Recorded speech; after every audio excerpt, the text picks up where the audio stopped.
here with Nick with Hearth Saunas and Elev8 and Grand Traverse Social Sports. right. And then I help with some other things too, still Jimmy John's related, but Oh, really? we'll probably get to that. Okay. Yeah, so I'd like to kind of start there. So you owned a Jimmy John's franchise, and that was downstate, or that was in... Far out of state. Okay. Yeah, when I was looking to open a Jimmy John's, I put together this really fun spreadsheet. And I was like, different cities around the country that I'd been to or were interested in or thought might be good for a Jimmy John's, and got, population, hospital beds, college size, big business opportunities, places that might be fun to live. The spreadsheet had all these things, and I ranked all these cities for those metrics. And near the top of the list, I really wanted to be West Coast, but Jimmy John's wasn't ready to move that way. The franchise wasn't. And so they pushed me down my list a little further, and New Jersey was next on the list. So went out, visited New Brunswick, which is the home of Rutgers University. It's Johnson & Johnson global headquarters. It's got these two enormous hospitals within a half mile of that kind of center of the city. So it's really dense and would seem like an awesome choice for that. Right. And so I chose that. Now you made the spreadsheet yourself. Yeah. So this wasn't... This is very low tech. Right, but I mean, I feel like there are metrics when you want to go into a franchise business. They have metrics that you need to meet. But did you do your research and learn these metrics before you approach them? No, this was totally my choice. They then would bring in their real estate expert to check out the area, look for interesting spots within it. But they were fully on board with the metrics that I had created. So they're like, this guy has done his homework and knows what he's doing. Yeah. What led you to want to open a Jimmy John's franchise? So I worked at one in college. I was a bike delivery guy. I worked on the line making sandwiches, and I loved it. The silly little story I always tell is that my boss was so good, and I still talk to him all the time. Shout out to John. But he would be able to tell you how much a scoop of mayo cost, how much a portion of meat or cheese would cost. And so when you have those numbers in your background, then he was the one who was maniacally scraping the mayo jar before throwing it out. Because if you can save a scoop of mayo, you're saving 8 cents. If you're going through 5 of those a day, you're saving on and on and on and on. You're actually saving tens of dollars a year, and all of those little things add up to keeping your food costs low, keeping your profits high. A true small business owner. Yes, and that really tickled something fun in my brain, so I loved that part of it. So then when I did some stuff after college, some sales and marketing, but then when I wanted to open my own business, it was immediately I knew I wanted to open up a Jimmy John's. So what, were you are a Michigander from the beginning? Yeah, born and raised here in Traverse City. Tell me a little bit about your background, what... Did you ever were you entrepreneurial when you were a kid? Yes. Yeah? This surprises nobody. No. I was that annoying kid selling. Annoying. Yeah, I just did a storytelling at the Alluvian recently, and I started off by saying, I was that kid selling glow sticks out of during 4th of July fireworks. I was that person selling fake Oakleys out of the car at track practice. I remember the fake Oakleys. That was a big thing. Yeah, it was a huge thing. Yeah, I would get big boxes. Boy, my parents were very tolerant, but I would get huge boxes of 5,000 glow sticks from China. Okay. Monster boxes. Before, pre-Amazon, pre-Alibaba. Yeah. Just found an interesting website on the internet that could have been a huge scam. And then, 2 months later, all these glow sticks show up. How profitable is that? So I'm born and raised Traverse City also. So it's you see these people pushing these things during Cherry Festival. It's how lucrative really is that? It's interesting. By the time I was done, I did it for about 3 seasons. The last season, it started being very permitted and commercialized. So it was 1 or 2 companies that got the permit from the city of Traverse City, and then they hired a bunch of people who then went out and did it. Okay. So, you lose money along the way with Right. middlemen. But for me, it was great. Each glow stick would cost 2 or 3 cents. I'd put 3 of them together into a necklace. It's a 10-cent necklace maybe.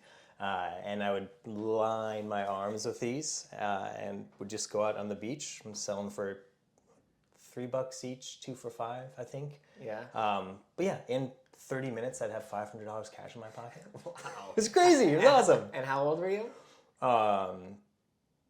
14, 15. That's incredible. Yeah. I mean, you were making bank. Yeah. You were rolling it as a... I was rolling in it. So what would you do with your money after would you reinvest it, or would you just go spend it on like... Oh, reinvested in dumb little businesses, yeah. Oh, but so you weren't blowing it on like candy or games or comic books. No. You were reinvest. So like this is something that you have truly always been an entrepreneur. Yes. By the end of high school, I had a good chunk of savings, which is funny. And then in college, I ended up joining one of those college painting franchises. There's like College Pro and College Works, and you see the signs in front of people's houses after they do paint jobs. Okay. But I ended up doing one of those and lost all of my savings that I'd saved up from all of these previous little gigs for myself. Really? Why was that? I mean, it was a fun early lessons, right? I finally had employees, so I had 3 different painting crews that were going around northern Michigan doing painting jobs all summer. We did over $75,000 in revenue. But I'm a really nice person, and at the time, I had no willingness to fight customers on things. So anytime someone would be like, "Oh, hey Nick, we were really expecting that you would do this caulking over here too," or "Gosh, Nick, I think this needs a second coat," and I'd be like, "Oh yeah, sure, Right. And then the labor hours just added up and up and up and up, and by the end of the summer, when I owed all my franchise fees to them, their cut of the things, I was deeply negative. Oh man. Yeah. Good lessons though for a kid. Yeah, that's definitely a good place to start, I guess, in that position when you don't have a lot of overhead, I guess. Yeah. I would say. Totally. And sounds like a very supportive family. Oh yeah, very supportive family. Yeah, my parents have always been willing, which is funny. My dad's a doctor, mom's a pediatric nurse. Very straight line careers, 40 years in the same thing, and so yeah, they've always been very supportive of my entrepreneurial insanity. Yeah, that is a very interesting thing about generations. I feel like my parents' generation, and sounds like your parents' generation, was like, you go to school, you get a job, you have that job, and then you retire, and that's your life. Yes. Where now things have kind of changed into like it's like you're hopping from one thing to the next, to the next, to the next, to the next. Yeah. Not necessarily that it's a bad thing, but it's just it's what our generation, and that's normal for our generation. And how do you think that affects businesses? It's interesting. It's creativity to some sense, right? So I think we, as a generation, have a lot of creative people who are putting that energy into business, and I think that's interesting. My generation, so I'm 41. I think you're a little bit younger. 36. Yeah, roughly the same generation. But mine feels like the transition point, because I do think a lot of my friends ended up in those engineering jobs or in those medical jobs where they're like straight line. Pre-internet. We got to experience life as kids before internet. Yeah. And like, quote unquote, a real childhood. Yeah. So I think the internet is definitely one of those other things that's probably driven this bounce from career to career, because you can basically do anything right on the internet and start any business. You also see all the options that are out there. You see what other people are doing. And there's some real negative things we can say about that concept, but it does mean that you can see like, oh, cool, so that guy was trying that. Man, I could actually modify that and turn that into an interesting business. Or wow, like, oh, cool, so they're opening a facility that has this and this. I could maybe incorporate that into something else. So it does open up more creative ideas. Yeah, I learned I had an organic vegetable farm for a little while, and I did take... Same. We've talked about this before. That's cool. No, but they, I took a course. I paid for a course online that a farmer had, and I learned to do that. But then also Instagram. Yes. Organic vegetable farms are very photogenic. Yes. But they also give a lot of tips and tricks in their posts or in their videos. So it's like, I learned how to farm from social media. Yeah. And that's like you just said, there are positive and negatives, but that's whose course did you take? Never Sink. Yeah. I follow them and read lots of their stuff. I had the trays that they were always promoting. Yeah. Windstrip trays. Windstrip trays. I still have them in my basement. Yeah. I have a few too. I sold most of I sold most of them, but I kept, the bigger ones for the stuff that you want. Yeah. Yeah, propagating my own, and I propagated some last spring, and I forgot about them, and they all died. But that's another story. So let's kind of jump back to like the Jimmy John's. Yeah. You own a Jimmy John's. Yep. How long? We finally got open in 2010, and I owned it for 7.5 years. So we sold it in the fall of 2017. You said we? Did you have a partner? Just me. Okay. Yeah, I had investors for that, which was really nice. But it was me. Was it difficult to get investors? Were these family members, or did you have to go out and sell yourself?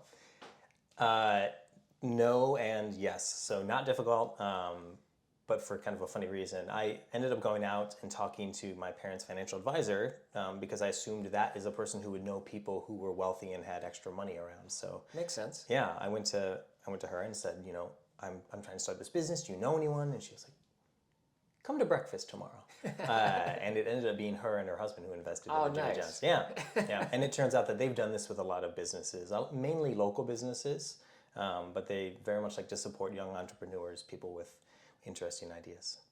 And from Jimmy John's, what's the next step? Where did you go after Jimmy John's? Yeah, Jimmy John's was 7.5 years, learned a lot, but went from there, and toward the end of that started being frustrated by the bookkeeping options I had for myself. So I had 3 or 4 bookkeepers over the first 5 years of owning the Jimmy John's. And you either get financials that are really not suited for Jimmy John's, like maybe the bookkeeper's just using like a generic restaurant P&L, or maybe they're giving me my financials every quarter instead of every month, and that's just like makes it hard then to manage the Jimmy John's. If I don't know the numbers, if I don't know how things are going, I can't work with my managers to make things better. Okay. So for a lot of reasons, financials were just not good, and so asked other Jimmy John's owners for recommendations. They all hated the options they had too, and so I was like, ding, there's something here. So I partnered with another Jimmy John's franchisee, and we put together a bookkeeping and accounting business just for Jimmy John's franchisees. And what did that look like? Was that paper? Was that digital? Did you guys like code? It was digital. Yeah, we initially, which was interesting, we tried to go and find a third piece to our business. We were going to try to find a CPA who would build essentially a brick and mortar business around Jimmy John's financials. And so we put ads kind of all over the internet, and someone reached out to us and they said, hey, we do exactly what you're trying to do. We build franchised bookkeeping systems using outsourced labor. So this was a company in California who was using Indian labor, outsourced labor. Okay. And yeah, they met with us. We liked what they were up to. The price made sense. And yeah, we put together the system with them. So we would do sales and marketing, we managed the business, and they would do all the work, all the labor. So this was like a specific, I just drew a blank on the very QuickBooks.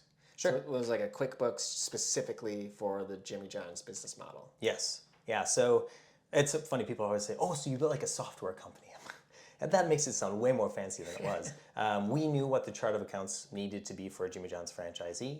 We knew what things were important to a Jimmy John's franchisee, and equally important, we knew what things weren't important to a franchisee. So, there's plenty of bookkeeping companies out there that will charge $1,000. They'll do, this whole list of things. Realistically, you don't need half of those things. Right. So we removed all the fluff. And Jimmy John's is freaky fast, right? Things move really fast. Right. And to be able to give a manager, in many cases, a bonus based on their performance the last month, it's really nice to have metrics fast, to have the financials back fast. So we really focused on getting financials back by the 15th of the next month. That way we can look back with our managers, say, hey, you remember these orders that happened. You remember these days that you were over labor. This is what is affecting this bonus that I'm going to hand you now. So yeah, sense of urgency was a big part of the bookkeeping business. That's awesome. Mm-hmm. That's incredible, because I believe us being in the cleaning business, we very similar struggle. There's lots. We use probably about 3 different softwares to do scheduling, bookkeeping. We have a CPA. We have these people.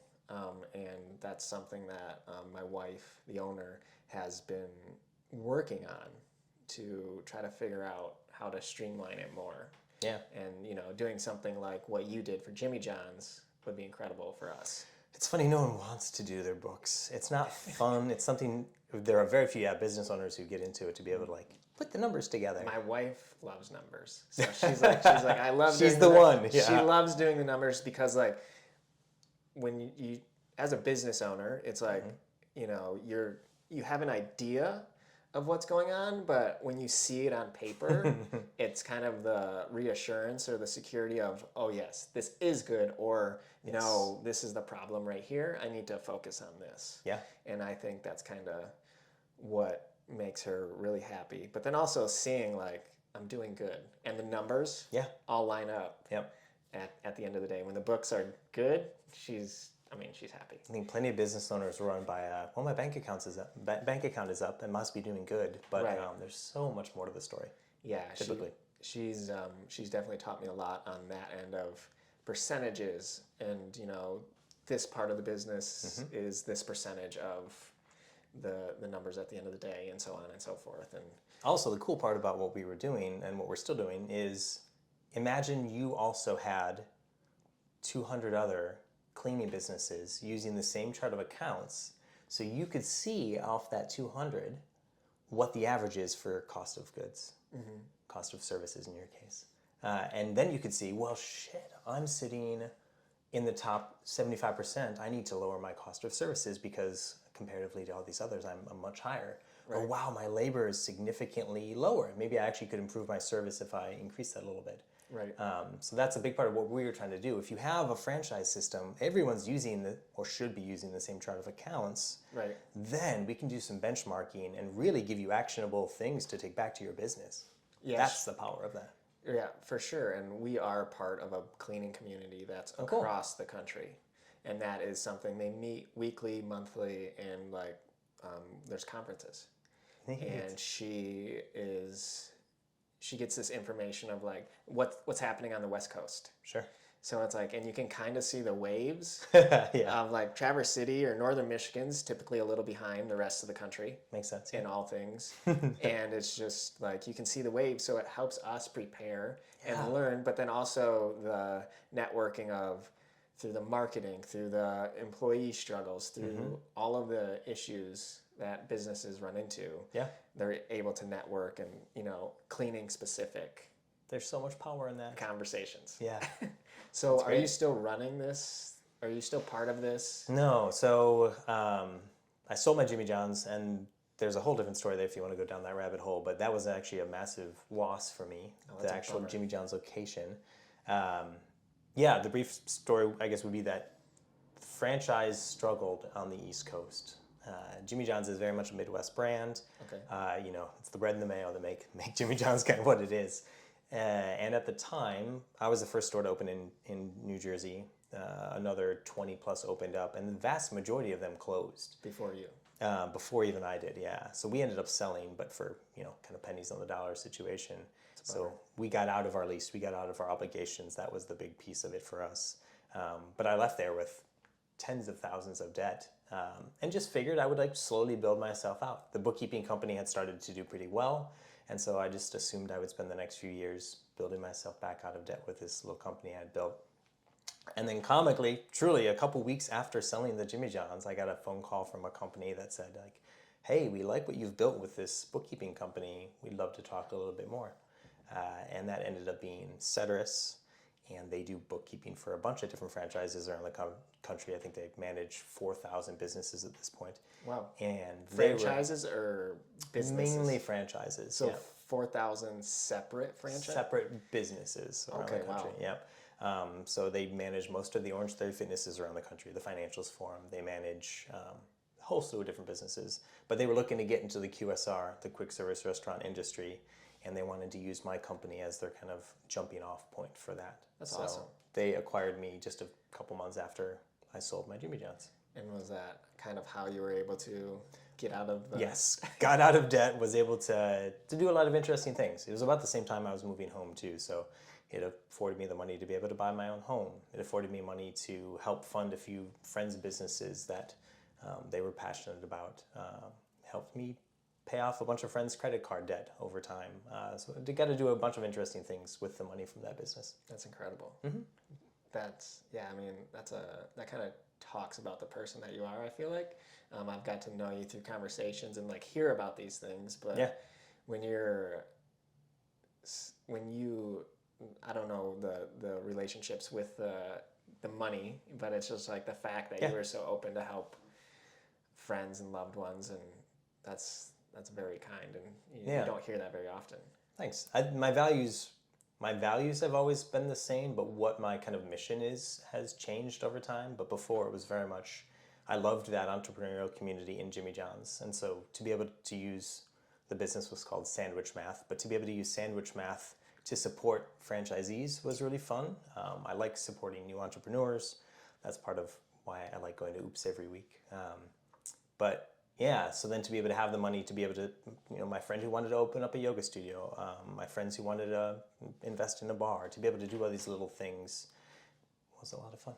That is awesome. Mm-hmm. So take me from selling Jimmy John's, selling the software company, the program, Bookkeeping company. the bookkeeping company, and moving back home. What happens next? Tumultuous couple of years, in a good way, good sense of the term. I meandered through Pittsburgh. I got a consulting gig. There was a couple of Jimmy John's that were changing hands, and they wanted my help to look at the books, but also the operations and to know like how to optimize better. Okay. So I did that for a few months. While there, kind of grew obsessed with slacklining. Interesting. Yeah. And so that kind of launched a few silly little companies. I partnered with someone to do a slackline soap company. You get a bunch of people walking barefoot on these slacklines all the time. It's nice to wash them once in a while. Makes sense. Partnered with someone else to do a company that was making t-shirts and other actually like usable items for slacklines. For a while we were making little bracelets out of Dyneema. And the cool part about the bracelet was like if you're in a park rigging a slackline and you realize oh shoot, I'm short one carabiner, you could use your bracelet instead. It's strong enough. Strong enough, yeah. Okay.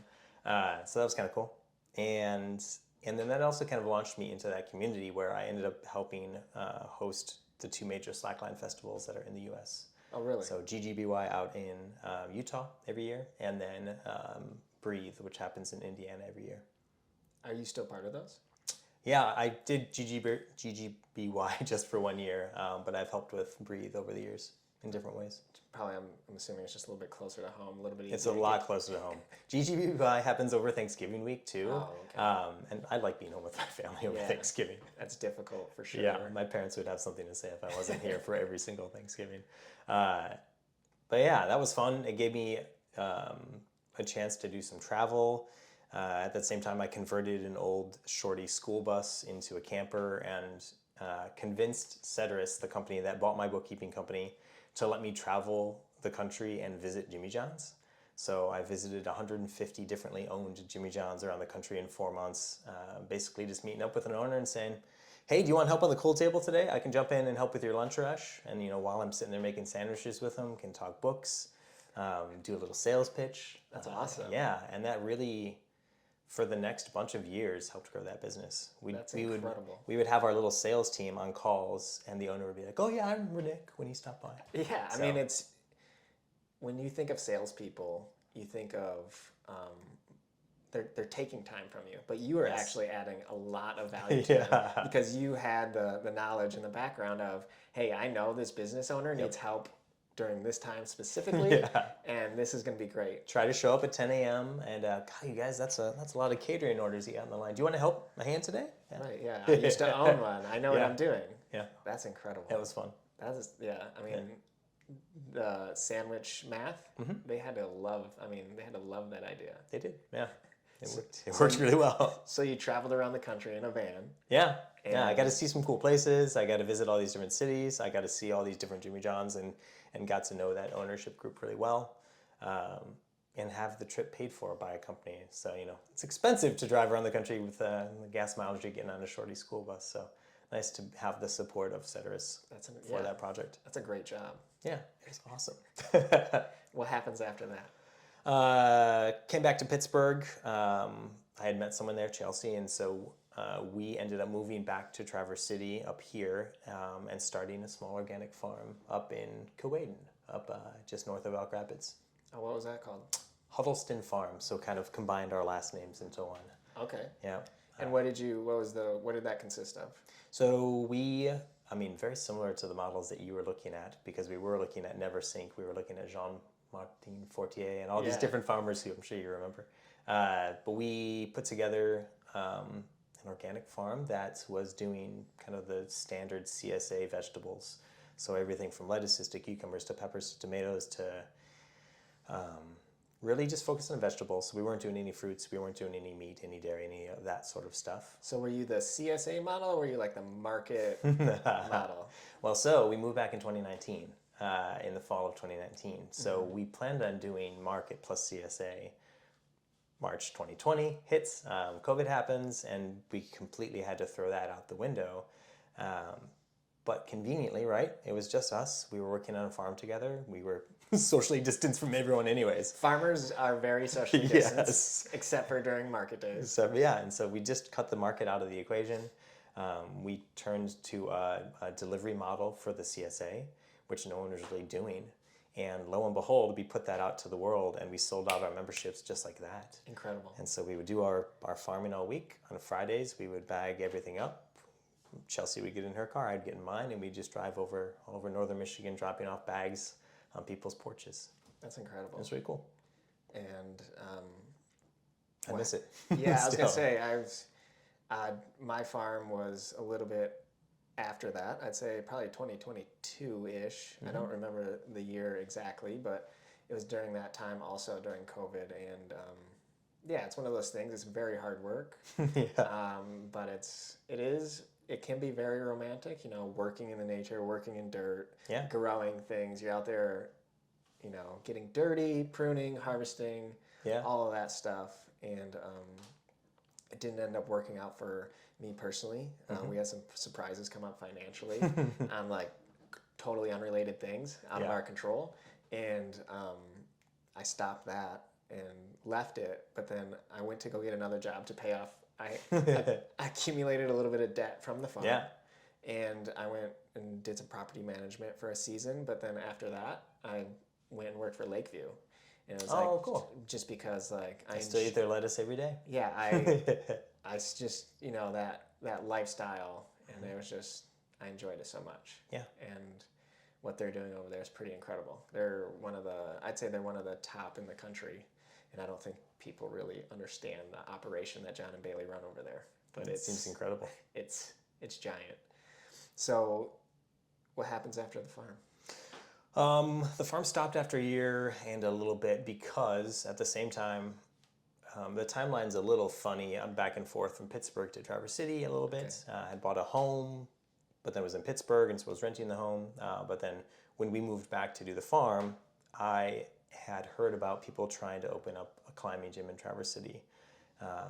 I had fallen in love with the community of that back in Pittsburgh. So through slacklining. Through slacklining, yeah, they end up in climbing gyms in the winter. A lot of them work at the climbing gyms, including my partner Chelsea. She was working at a climbing gym in Pittsburgh, and so I was spending time there too.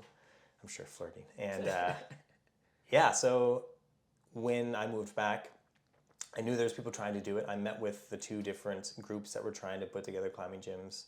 I chose to partner up with Kevin and try to push that project forward. And he had been trying for years and years and years to open up a climbing gym, but property is tough. Traverse City has all these height limits. There really aren't many existing buildings for sale that are tall enough to do what he was trying to do. And so we were just waiting. We had connected. We realized we wanted to partner together, but we didn't have property. We didn't have anything to do. So had the business plan, had things kind of figured out, but we're just in this waiting mode. And so then we had the farm. And then, obviously had a great first year. And then as we were getting ready for the second year, the land came available that we now are on. So I had to put the farm to bed, thankfully for me, I had borrowed the land from a friend who gave it to us for free to use. Oh, great. So we didn't have a lot of costs. We had built a beautiful building and done some other things. I'm sure overall we didn't gain money on it. No. But we were able to sell most of the equipment back. That's awesome. And yeah, and then Elev8 happened. Yeah. There's the saying I hear that's pretty funny. If you want to make a small fortune farming, start with a large one, right? Yes. But so you guys build Elev8. Mm-hmm. What happened? And like, yeah, so we had a teeny piece of land over on 8th Street next to Thurlby Auto. okay. There's a little, I think now it has become the addition on that 9 and 10 building. Wow. Yeah. It's hard to imagine that you could ever consider building a climbing gym there because we couldn't. We like put together the architectural plans and it was going to be this skinny little tall building between there, and it was just like trying to fit the walls and the fall zones didn't work. We didn't think we could financially have enough people in to make it The size couldn't accommodate the right amount of people. Mm-hmm. So that was a bummer, but then this came for sale and we could essentially flip the properties. So that property was sold, this one was bought. And then this was used as a down payment for a large small business association SBA loan. Okay. To How put long this did it together? I remember kind of that time period. I think the other group was looking out at like 72 area, I believe, is what I heard. Yep, true. And then you guys built this, and I remember that time, and it was really exciting. I actually remember them like setting the walls or making the walls. So cool. Yeah. Yeah, it was like, wow, look at that building. It's giant. And it's crazy. We still have the stories on our Instagram. You can look back at the building process. But I remember those days too. So we had all these, the wall sections built downstate. They're precast, specifically custom to us, because there's a bunch of bolts on the inside that actually the walls are all attached to. It's an incredibly strong building. Like in a hurricane, in a tornado, this is where you want to be. But yeah, that day it was just truck after truck would roll down the street. They'd crane it into place, tip it in place, put some supports in, and it was just like, doot, doot, doot, doot, doot. You can still see that on the Instagram. It's really cool. Kind of similar to like the habitat system over there. I don't know. Have you seen how they build their homes? No. They have same thing, precast concrete homes. No way. All of the new habitat homes that they're building are precast concrete. Highly efficient. Yes. Yeah. So cool. So you guys have been in business for how long now? It'll be 4 years in August. Oh wow. Mm-hmm. What have you learned in that time? Yeah, wow. So many lessons. I'm grateful to have a partner in this for sure. Kevin and I have different skill sets. Kevin is very much the climber, so that side of things, I don't have a lot of experience in. Someone needs to in the partnership. Yes, that's definitely a requirement to own a gym. Yeah. A climbing gym. A climbing gym. And yeah, then for me, I enjoy the financial side of it just like your wife does. I enjoy the HR side of it. I love managing people and being with staff. And so I try to take on more of those roles. Lessons for us. Where do you start? There are so many. Where do you start? Yeah. We've had up years and we've had down years, but we've really tried to focus on our values the whole time through it. We want to make an inclusive space that people feel that people of all body types and ages and genders can come in and feel comfortable trying out this new thing. And I think we've done a pretty darn good job at that. Yeah, what would be like one of the biggest misconceptions you think people maybe have? So like a newcomer, they don't know anything about climbing. They have a belief system in their mind, probably walking through the door. I think these days it's actually better for us than it used to be. Like if we would have opened up 5-10 years ago, a lot of the early climbing gyms were very training focused. So, you'd kind of be at the edge of a range of mountains, and this would be more of a training facility for generally at the time men to train to become better climbers. And so in the mountains. So I think a lot of the early gyms were pretty bro-y. And most of the new ones opening up try to be more family oriented, try to be more kid friendly, try to be more open to everyone. We still get some of that preconception that I couldn't do that, I couldn't try that, or I'm too big for that, I'm too small for that, I'm too something for that. But yeah, no, we set things that are very easy and we set things that are very hard. We try to accommodate as many people as we can with what we put on the wall. What's the youngest you allow, or what what are the age limits for Yeah, coming so we into a don't gym? have any, which is fun. What we typically tell people is like, if you are comfortable with it, and if your child is comfortable with it, give it a shot, give it a try. We'll get kids as young as maybe 2.5, 3. Most of the time, by the time kids are 4, they're pretty pumped to try it out. Right. And what would your message be to somebody that's new or just thinking about going to a climbing gym? Yeah, I mean, the message is that you're in the majority. The vast majority of people still to this day who come through the door are new, have never tried it. And our staff is wonderfully trained, and they're all just very nice people. And yeah, they'll help you out. They'll get you in your gear. They're going to show you how to do it safely. They're going to give you a walkthrough the first time you're in there so that you feel comfortable, so that you feel like you know what you're doing a little bit. Yeah, we're there for you. We're supporting you. Do you guys put on camps or seminars? We do, yeah. As we were walking up today, there was 40 kids about to come in for part of a summer camp. A swarm of kids. Typically, it's just 10 kids to 2 instructors. These are kind of unique days. We partner up with Norte in town, which is really neat. It's a bike camp. But typically, yeah, we have 10 kids to 2 instructors, and they'll spend 3 to 4 hours doing some climbing, doing other activities. Carter's Compost has a site right there next to us, and so we go over there and talk about composting. Oh, nice. We talk about leave no trace. We do a bunch of kind of climbing adjacent environmental activities with kiddos too.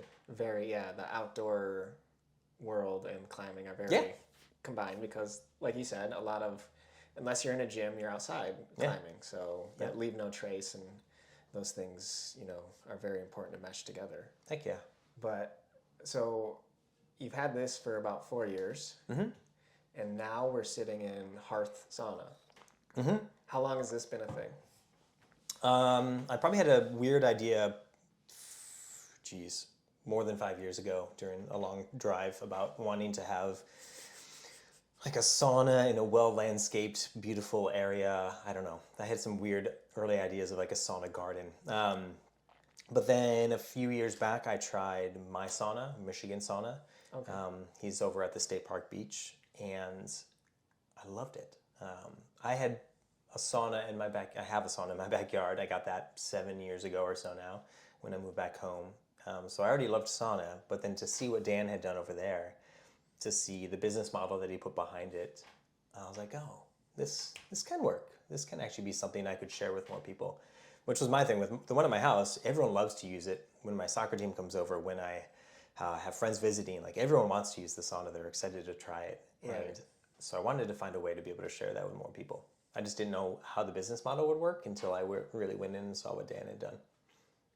Awesome. And so we're sitting in a trailer?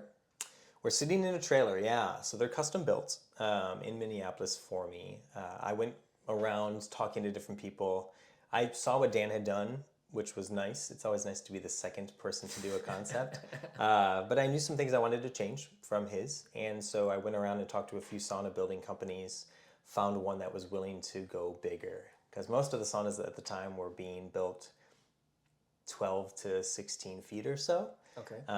They would have teeny little rooms in the center that you'd enter into, and then you would enter into the sauna. And I wanted more welcoming place. I wanted a changing room. I wanted a little office where my employee could hang out. I wanted an entry room that didn't feel crowded and cramped. So I wanted to go big, and there was a company I found that was willing to do that with me. So we went back and forth for a few months, figured out exactly the details that we wanted for this thing, and this was the first one that we're sitting in that was built 2 years ago or so. Yeah. And what is the length overall of this room, this building? Yeah, the building is 28 feet, so the trailers are 28 by 8. There's another like 5 feet in the front for the tongue of the trailer. Okay. It's a custom frame on the bottom of it. It's hydraulic lift, which is kind of badass. We can roll up to a place, hydraulic lift down, and be right at ground level, which is really nice. And then if I want to move it, we can haul them up, and away we go. It has been kind of confusing, and there's lots of good business lessons here. I thought I was being a little clever with this, where we are mobile. I can take this thing away if I need to, but the goal is not to be mobile.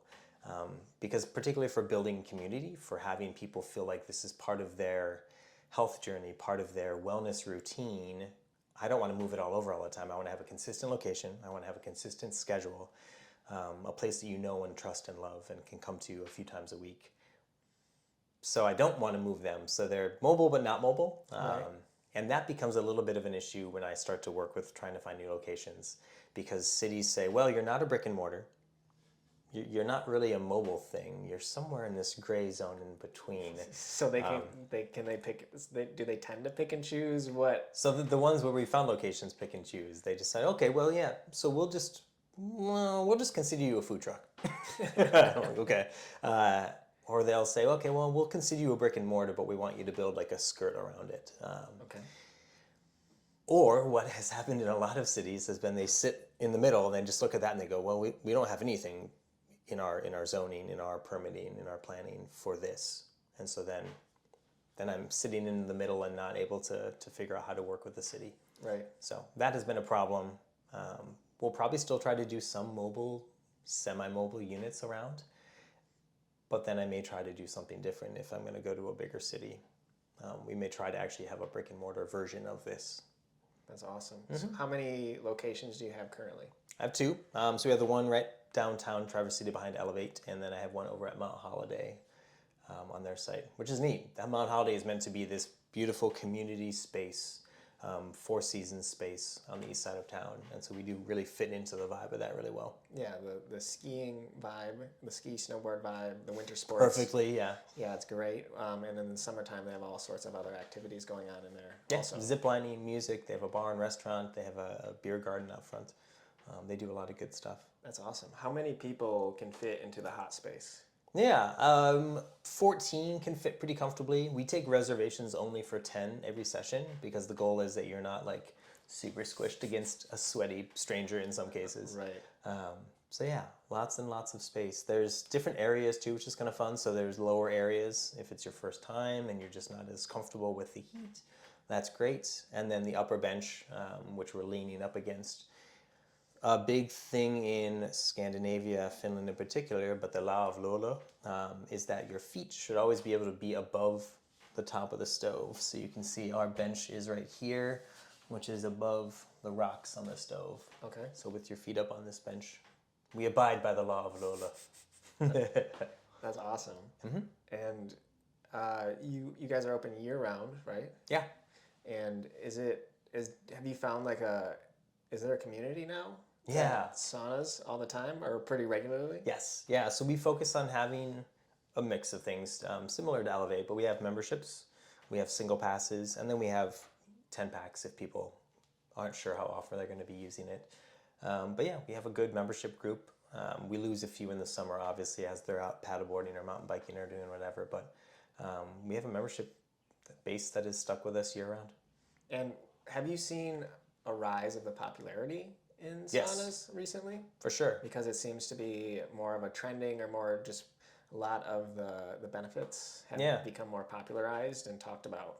Yeah. You want to talk about those? We were talking about this before because you have Joe Rogan, Tim Ferriss, Peter Attia, Rhonda Patrick, Andrew Huberman, all of these social media wellness celebrities, for lack of a better term, have really pushed heavy on sauna, which is funny. This is a thing that has been around for thousands of years in every single culture.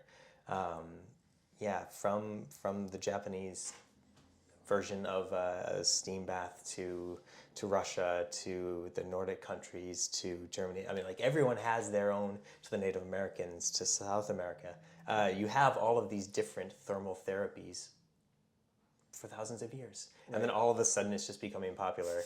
I can roll my eyes at this, yeah. So it is nice. The science, what has happened in the last 20, 30 years is that science has finally caught up with what we already knew.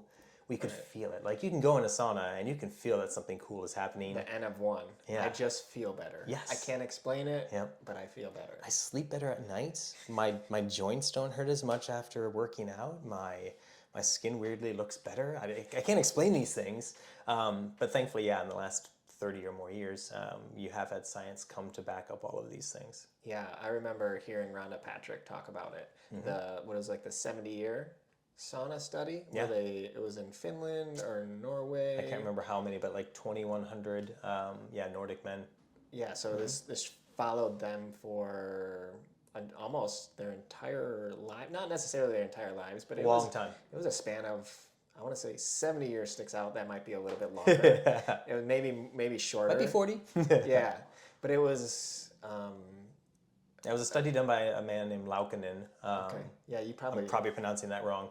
But one of the key things that they took away from that study, and it was one of the first stats you kept seeing on all the Instagram feeds of these people, was with 2 to 3 sauna sessions per week, you can reduce your cardiovascular mortality by 23%.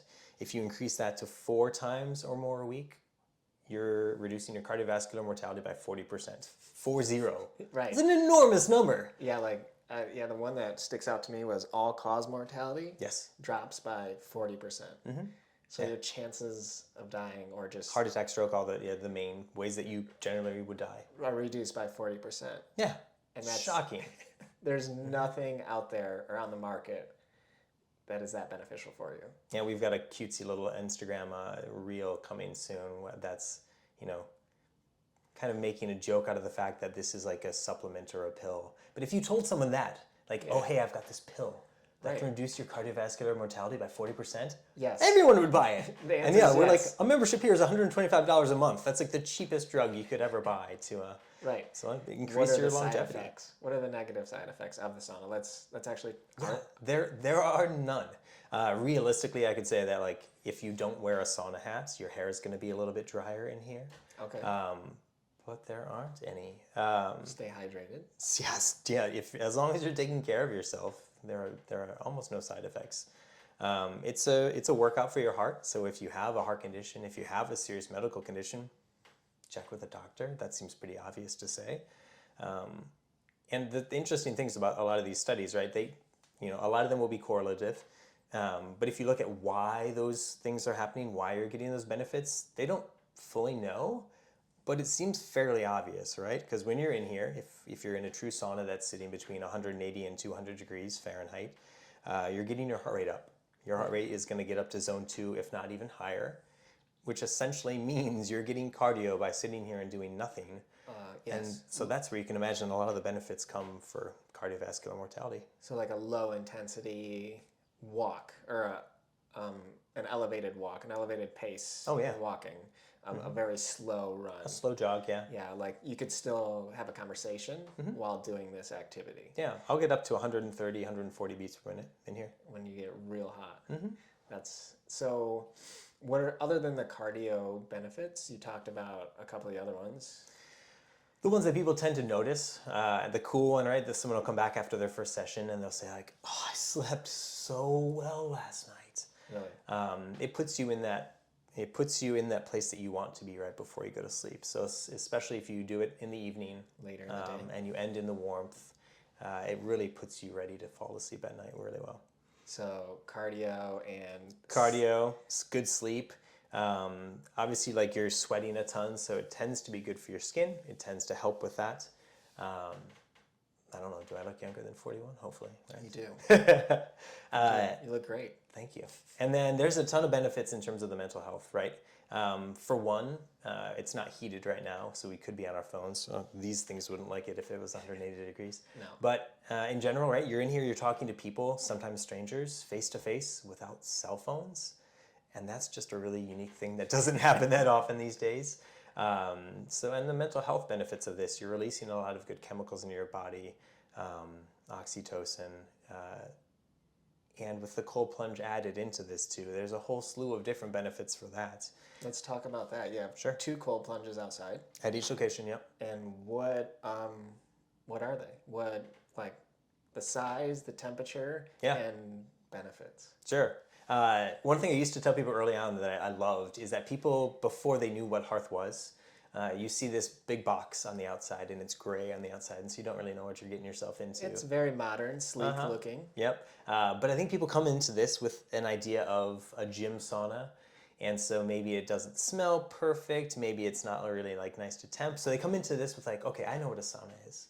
And then they go, I know what a cold plunge is. It's that tub my friend has in his backyard that he fills with water and some ice, and it's a little scummy maybe. And then they show up here, and you walk in here, and it's well lit, it's bright. We clean maniacally because I come from Jimmy John's background. Okay. And then the cold plunges are very nice. They have a filter and a chiller and an ozone generator in them, so they stay super crystal clear. And they stay right down at the temperature we want them to be at, which is typically 40 degrees. 40 degrees. What is talk to me about the benefits of cold plunge and like why 40 degrees? There's a lot of different studies and there's a lot of debate, especially in women, because with a cycle you go through different periods of the month. But for most people, 40 degrees, we can get the benefits that we want fairly quickly. Okay. If we, especially with just 2 cold plunges, if I have a session of 10 people and if I have those at 50 degrees, Right. people are just going to spend a lot more time in them, and that's a little tough for us. I want to make sure that everyone can get their time in them, can get the benefits that they want out of them. What is the recommended length of time to be in a cold plunge at 40 degrees? It's really personal. It's really personal. Obviously, if I've been doing this for months, I'm going to be able to be in there a lot longer than you are. Most people start out just doing 30 seconds, or they're really proud just to get their whole body in, and that's great. Just dunk. Yeah. So much of this and the cold plunge is trying something hard. There's this idea that if we stress ourselves with little things in our life, then when the big stresses come, when we have a problem with our partner, if we have problems at work, if we've been doing these little things that stress us, that push us, then those big stressors aren't as intense in our life. Chosen stress. Mm-hmm. Yeah. That, Hormetic stress, I think is the word. Okay. Hormesis. Those, that speaks to me pretty strongly because those are the things that I personally exercise and do those things very regularly because of that specific thing. It's more of the physical is great, you know, looking good at the beach. That's a bonus. But really, it is the mental side of it for me personally is I have that scummy cold plunge in my backyard. I got it this morning. I mean, if it's just you, great. And who cares how it looks? Yeah, it's my wife and I, we use it, and I got in it this morning, and the bottom was a little slippery. I was like, ooh, I need to clean this. But I got in it because it's like, I know there's not going to be anything harder, per se, that I'm going to run into during my day than getting in that cold plunge. Yeah. First thing in the morning. You jump out of your nice warm bed, and I just use hose water. Yeah. And it's 50 degrees from my well. Sure. So going from my nice warm bed into my cold plunge is very hard for me. You know, I sit there for roughly about 3 minutes. This morning it was extra hard because I haven't done it for probably 5 days because the tolerance goes away pretty quick. I was on vacation. I was camping. Yeah. I got in that, and after 3 minutes, I was shivering. Yep. I was in there shivering. You started your day doing something tough. Exactly. Yeah. So, you know, there's that of, you know, no matter how my day goes, I know I did something well for myself. But also there's the chemical releases in the brain of just the feel good. Yeah. Dopamine, serotonin. Adrenaline, noradrenaline. All of those. And then also, the stress. I think that's something that people might not necessarily truly understand of when that person cuts you off in traffic or just that person's just being a little rude for no reason. Yep. Because it's summertime in northern Michigan. Everybody is just kind of on edge because the influx of tourists or, you know, just kids are at home now. Yeah. I have kids at home right now for the summer break, but it helps me deal with those little things a little bit better. Yeah. But also, I'm training right now for a trail run, a very long one. And I've been cold plunging for a while and not necessarily noticing the benefits, but when I've increased my training, a lot of time on my feet and just really pushing my body, I have noticed a drastic improvement in my recovery. Yes. I am not as sore as I am when I don't do it. Yeah. The anti-inflammatory effects are very real. And they are giants. Yes. And I wasn't really sure of them until I started this like a larger training block of really pushing myself, and it was just I need to cold plunge because it makes the training so much easier. Yep. Can you maybe explain more of the inflammatory or maybe I don't know how to maybe word it, but the woo-woo science of all these things that they say cold exposure does. Like the Wim Hof, he really popularized it. Yeah. And most of which is interesting, and we can talk about a little of the science, but most of what Wim Hof will talk about is the pushing yourself to do hard things. Okay. In his book, he has a couple, and then there's some people who have written about him. But there's some focus on the science, but he really tries to bring it back all the time. So like, you can do things that you do not think you can do. Mm-hmm. If you push yourself, you can do these amazing, incredible things. That's why he always pairs.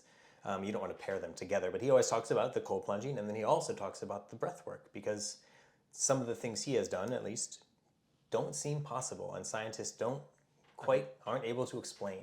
Right. And so I think that's the most fascinating part to me with the cold plunging.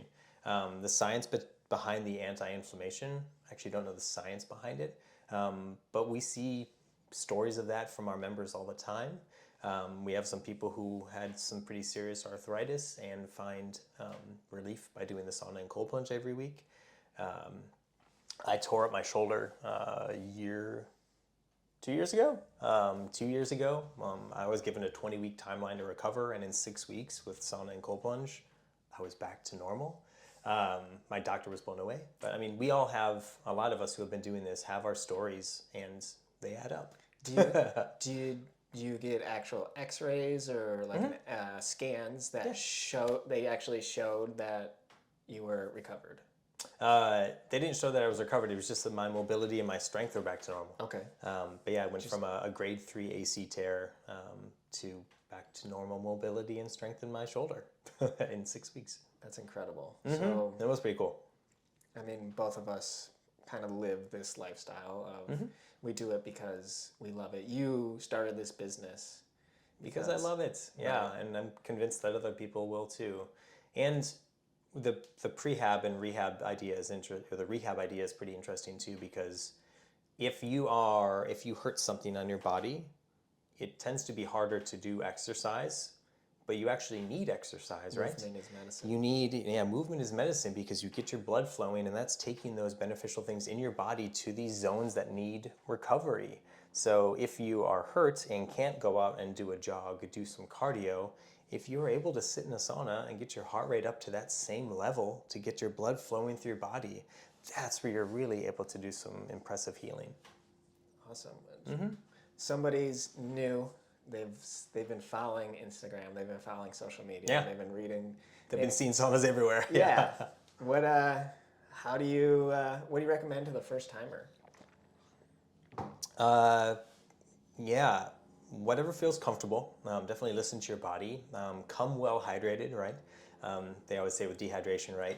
If you're feeling dehydrated, it's already too late. You can't catch up after that point. So, come well hydrated, come well rested your first time. What's a recommendation on how much water should I drink? How much water should I bring? I know everybody's different. Yep. And this is a very broad recommendation. Sure. Yeah, I bring 32 ounces with me, but to be well hydrated ahead of time, I start my day with water and I drink throughout the day.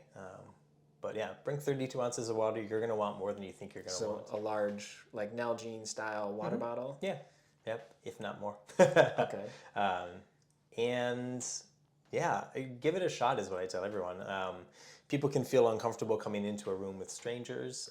This is the most welcoming crowd. I'm so proud of the fact. I was just talking to a friend before this about this, but we tend to get people of all ages.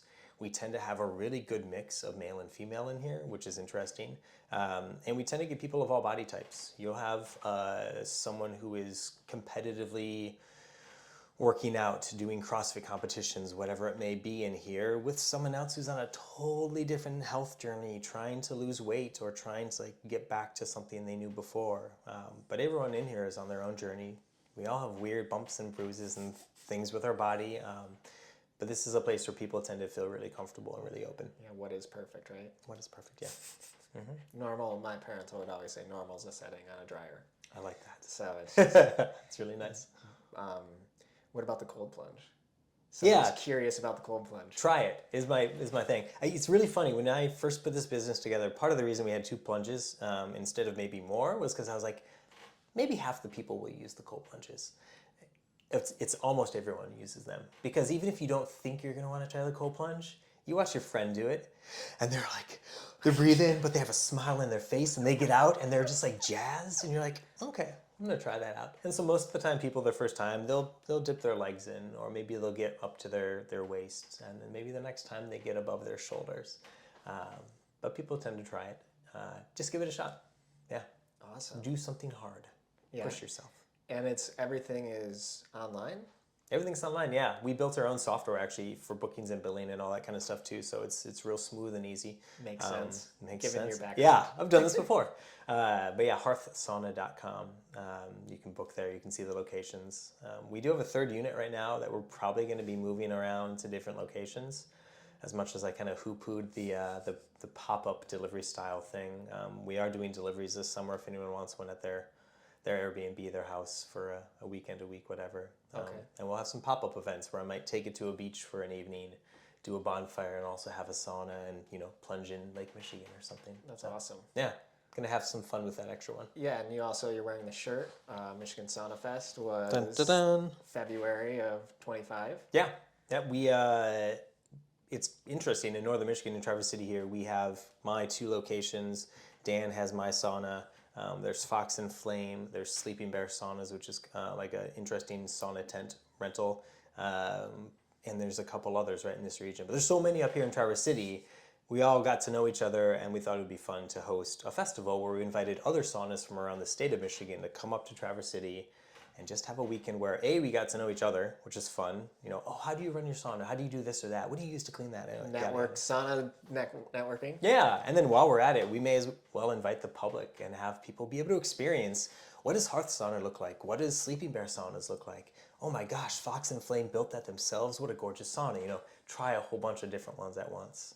And be able to cold plunge in the bay in February. It was which freezing. Was wild. Yeah. And that was and it was rough. Yeah. The waves were pretty large. Yep. I mean, they were 2 to 3 foot waves probably. Scary when you're in there though. Yeah. I think Saturday it was 5 degrees, there was negative wind chill, the waves are crazy, and the wind was just howling. Yes. And you still had, at the 10 a.m. session, 50-ish people cold plunging together in the bay. So cool. I remember walking up at that time. That's when we arrived, my wife and I. Yeah. And you just heard screaming and yelling. Of people and people running out giggling and so cool. Is that something you guys are going to put on again next year? Yeah. Yep. We've committed to 2026. We'll have hopefully more saunas from around the state. We're going to take over more of that space and that Clinch Park parking lot. We've got some fun plans for next year. That's exciting. Yeah. So it'll be the same rough time frame, probably the end of February. It was neat. It coincided this year with Traverse City Restaurant Week. And perfect. We got a lot of compliments from people because they were like, yeah, I could come into town. We could do this cool festival for the day. And then I could, eat at 2 interesting restaurants in Traverse City. So neat to pair up with that. That's incredible. Mm-hmm. And then another business that you have is Grand Traverse Social Sports? Yeah, I'm just a very minor owner in that, but when I moved back home to Traverse, as I moved around throughout the years as an adult, I would always find sports leagues, mainly soccer, but sometimes I joined softball or other stuff too. Thankfully when I moved back, it had just started, Grand Traverse Social Sports had, and I joined a random team.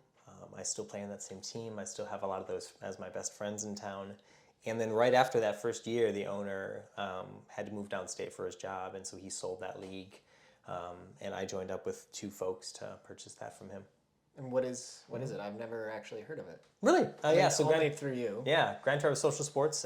We are just an adult social sports league. So we host soccer, kickball, softball, baseball, volleyball, basketball now, a bunch of other little sports Where is throughout this? the year.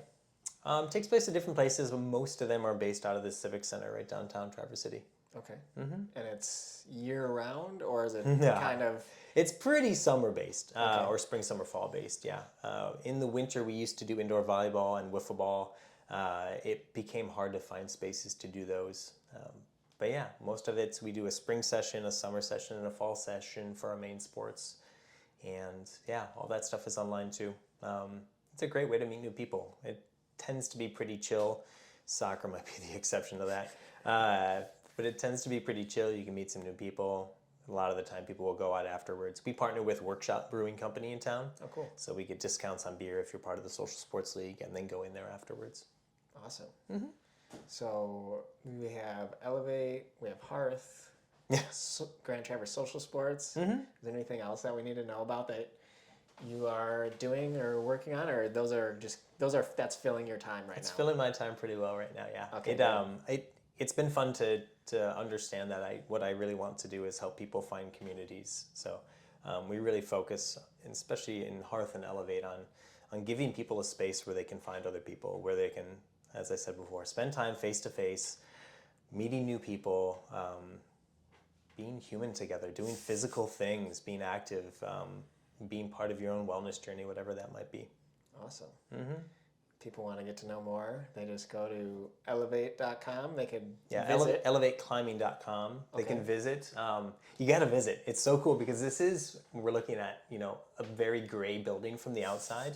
And one day we'll get a mural on the side of that thing.